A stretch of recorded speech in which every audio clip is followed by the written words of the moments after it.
बनाएंगे tomato soup. बहुत ही common सी recipe है, लेकिन सब लोगों को ठीक से इसको बनाना नहीं आता है कि इसमें इस तरह से कंसिस्टेंसी इसकी गाढ़ी कैसे होनी चाहिए, वो कलर आना चाहिए, हेल्दी भी होना चाहिए। तो ये सारी चीज़ें सबको नहीं मालूम होती है। तो आइए मैं आपको बता देती हूँ कि मैंने इसको कैसे तैयार किया है। इतना ये गाढ़ा कैसे है मैं आपको दिखा देती हूँ। मैंने इस कॉर्नफ्लावर नहीं ऐड किया है और बहुत ही गाढ़ा टेक्सचर है इसमें और बहुत ही हेल्दी मैंने इसको बनाया है। इसका कलर क्यों इस तरह से आया है, मैंने इसमें कोई आर्टिफिशियल कलर नहीं ऐड किया है, तो मैं आपको दिखाऊंगी और बताऊंगी। तो चलिए इसको फटाफट तैयार कर लेते हैं और मैं दिखा देती हूँ मैंने इसके क्या क्या इंग्रेडिएंट्स लिए हैं। टोमेटो सूप के लिए जो सबसे पहला इंग्रेडिएंट है, मैं ये फ्रीज़र से निकाले हुए टोमेटोज़ हैं। आप ये देख सकते हैं, मैंने इनको 2 महीने पहले स्टोर किया था, तो ये मैं ये वाला यूज़ करूँगी। अभी देखिए कितने अभी भी टाइट हैं। तो अभी इनको 15 मिनट के लिए मैं बाहर रख देती हूँ, फिर मैं आपको बताऊँगी कि इनका कैसे सूप तैयार करना है। बाकी इंग्रेडिएंट्स आप देख लीजिए। मैंने टमाटर को रफली चॉप कर लिया है, आप किसी तरह चॉप कर लीजिए। लगभग ये आधा किलो के आसपास हैं। मक्खन की हमें ज़रूरत पड़ेगी, एक अंडे की हमें ज़रूरत पड़ेगी, एक तेज पत्ता हमने लिया है, एक प्याज, एक आलू, एक चुकंदर हम लेंगे। थोड़ा सा इसका कलर भी अच्छा हो जाएगा और हेल्दी भी हो जाएगा। नमक है 1 टीस्पून, काली मिर्च 3/4 टीस्पून, 1 टीस्पून हमने चीनी ली है कि अगर सपोज टमाटर हमारे खट्टे हैं अगर, तो हम चीनी से उसको बैलेंस कर लेंगे। बाकी इसमें चुकंदर भी डल रहा है। तो 5 लहसुन के जवे हैं और थोड़ा सा 2 इंच का टुकड़ा हमने अदरक लिया है। तो इसको हम कुकिंग स्टार्ट कर लेते हैं। हम कुकर में इसको बनाएंगे। कुकर मेरा रख दिया है। अब इसमें मैं सबसे पहले मक्खन डाल देती हूँ।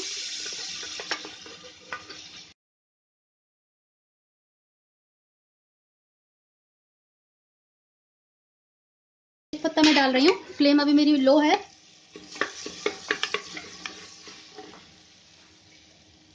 अब इसमें मैं लहसुन डाल देती हूँ। लहसुन अदरक सब मैंने रफली चॉप करके डाला है, क्योंकि इसको हमें सबको ब्लेंड करना है, इसलिए इसको फाइनली चॉप करने की ज़रूरत नहीं है। लहसुन अदरक और मैंने प्याज डाल दी है।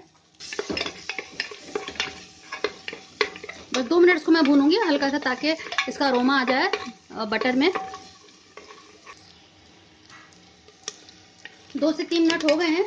अब इसमें मैं सारे वेजिटेबल्स डाल देती हूँ। चुकंदर, आलू और टमाटर सबको रफली चॉप किया हुआ है मैंने, और अच्छे से इसको भून लेंगे 2-3 मिनट इसको भी।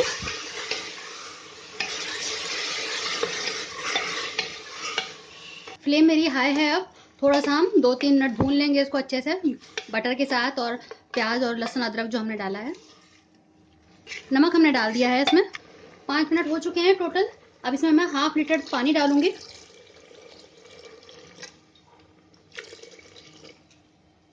और इसको मैं 5 विसल दूंगी, और हाई फ्लेम पे 5 विसल देंगे, फिर इसको मैं ठंडा होने के लिए छोड़ दूंगी। कुकर बिल्कुल ठंडा हो चुका है। अब इसको हम एक पेस्ट की तरह तैयार कर लेंगे, या तो अब इसको ग्राइंडर के जार में कर लीजिए।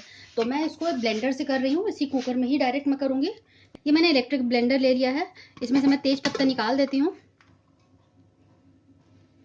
और इसको मैं अब ब्लेंड कर लेती हूँ।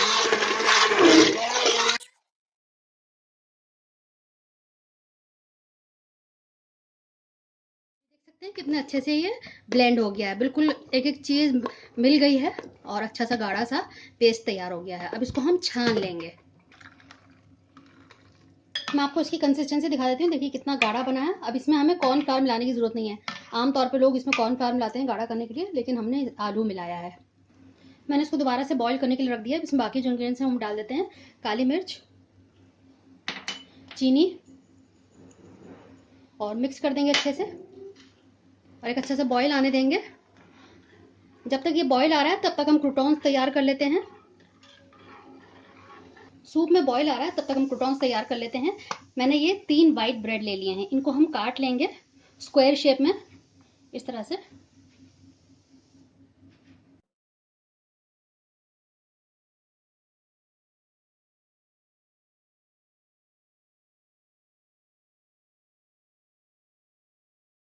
मैंने पैन रख दिया है, इसमें मैं घी डाल रही हूँ। घी, मक्खन, तेल किसी में भी कर सकते हैं।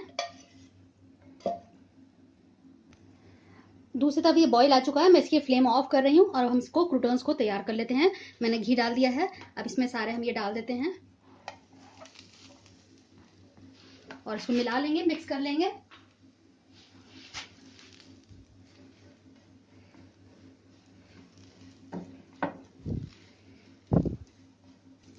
लगभग क्रूटॉन्स हो गए हैं, अच्छा सा कलर आने लगा है।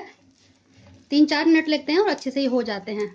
लो टू मीडियम फ्लेम पे मैं इसको कर रही हूँ, लगातार चला रही हूँ मगर, ताकि इवनली सब तरफ से ये हो जाए। क्रूटॉन्स बिल्कुल तैयार हो गए हैं, इनको मैं निकाल लेती हूँ।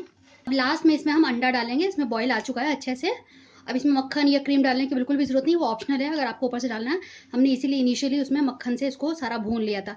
भून कर उसको ग्राइंड करने में ज़्यादा टेस्ट आता है बनस्बत कि आप कच्चा उबाल लें उसके बाद फिर भूनें।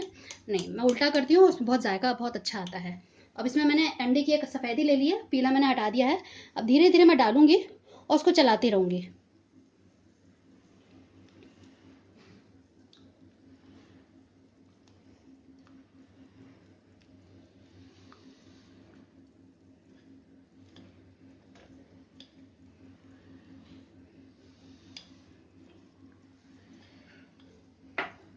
ये थोड़ा कम लग रहा है, मैं इसमें एक और अंडे की वाइट डालूंगी।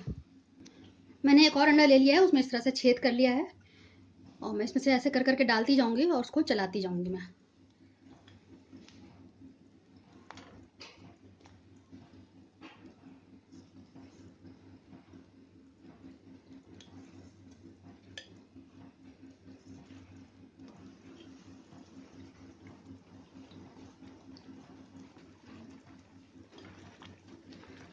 आप देखिए इसमें अंडा पक गया है, वाइट पार्ट अच्छा लगता है और उसका प्रोटीन कंटेंट भी बढ़ जाएगा इसकी वजह से। और बहुत गाढ़ा इसका टेक्सचर है। अब बिल्कुल तैयार है। आप एक बार सर्व करने से पहले इसका नमक ज़रूर चख लीजिएगा। मैंने एक सूप बोल ले लिया है, अब मैं आपको उसका टेक्सचर दिखा देती हूँ कितना गाढ़ा है।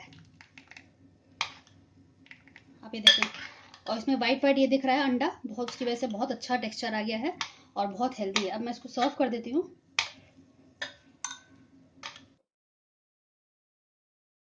ये होटल्स में आप सूप लेते हैं बिल्कुल उस तरह का टेक्सचर आ गया और कलर भी बिल्कुल आप वैसा ही है। और गाढ़ा तो आप देख लीजिए कितना ज़्यादा ये गाढ़ा है। कंसिस्टेंसी वैसे आप अपने हिसाब से रख सकते हैं, अगर आपको थोड़ा पतला चाहिए तो आप उसको पानी भी अपने हिसाब से डाल सकते हैं। क्रूटॉन्स बिल्कुल तैयार हैं, आप इसको सर्व करें क्रूटॉन्स के साथ और ऊपर से आप चाहें तो मक्खन या क्रीम डाल सकते हैं, वैसे बिल्कुल भी इसमें ज़रूरत नहीं है। और अगर आपको मेरी ये रेसिपी पसंद आए तो नीचे आप लाइक बटन प्रेस कर सकते हैं। नीचे एक सब्सक्राइब का बटन है और एक बेल आइकन है, आप दोनों को प्रेस करेंगे तो आपको मेरे नए नए वीडियोज़ का नोटिफिकेशन मिलेगा। अगली बार मिलते हैं नेक्स्ट रेसिपी के साथ, तब तक के लिए शुक्रिया। देखते रहिए शहलाज दस्तरखान।